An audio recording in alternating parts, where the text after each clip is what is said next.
Okay, so this recipe is different than the traditional recipe because I made this variation when I was doing low calorie, when I was lifting weights and was on a meal plan from my trainer. So this is low calorie. The original recipe is much more keto. Well, not much more. It's a bit more keto because it uses mayonnaise, but now I can't even have the original mayonnaise version. So this is how I'm gonna make it. But it's really good this way. But I have 3 cups of hot water.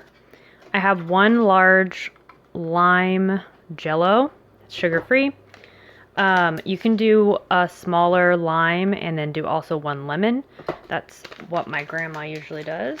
I'm just gonna pour it in slowly and mix it. So this does increase the carb count by a little bit because there are 3 carbs in each cup. Rather, if you use mayo, there are, I think, 0. But it ends up only being 2 net carbs per square, which is 1/12 of the entire recipe. So it ends up being not that bad. And to me, it tastes so better. I actually can't eat it the original way anymore. So I'm just gonna pour it into the hot water.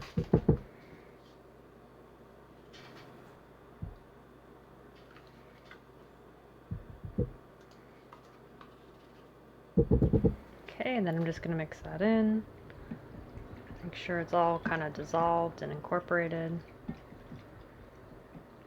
So this way, like I said, is 2 net carbs per square, compared to, I think it was 1 net carb for the recipe with mayo.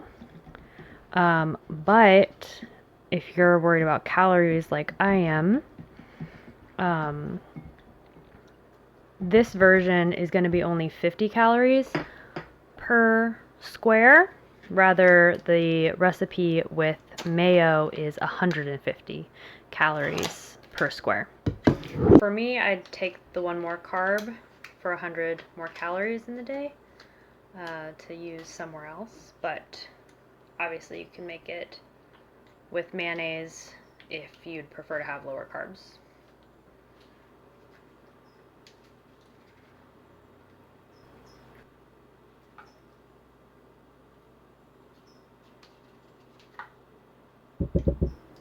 I didn't use a big enough bowl, so I'm gonna have to go a little slow here.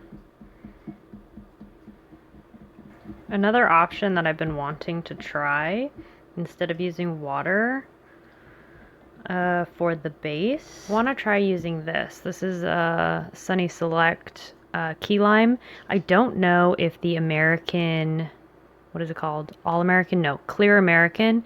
I don't know if Clear American has a key lime flavor, but I think that might taste good. So this looks really well mixed, if I do say so myself. And it's that nice like seafoam green color, so it's all well incorporated. So normally I would add the next ingredient here, but since this is getting full, I'm going to put this into a 9 by 13, I think it is, Pyrex dish.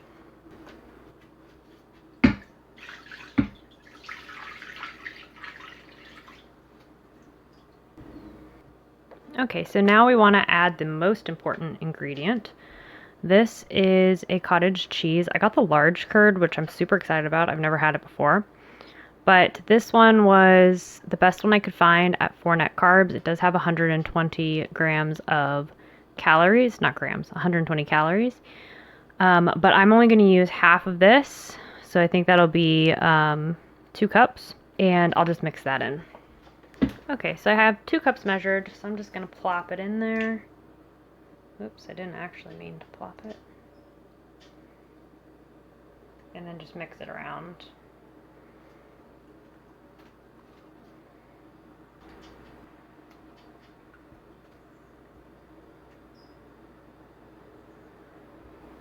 And I'm just going to go in and whisk it.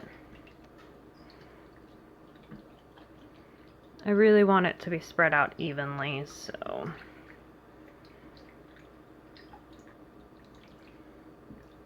Okay, that looks pretty good. Since it's still hot, I'm gonna leave it out for a little bit and then put it in the fridge. I'm going to have this chill overnight just because I don't need any today. But I think you could probably check on it maybe in 6 hours, 4 to 6 hours, and see if it's ready. Pop those bubbles because I want it to be nice and smooth, not bubbly. It already tastes a million times better than the one with mayonnaise. But anyways, I'm going to let that sit, and then I'll probably mix it up before putting it in the fridge. But I'll let it sit for about 30 minutes to kind of cool down.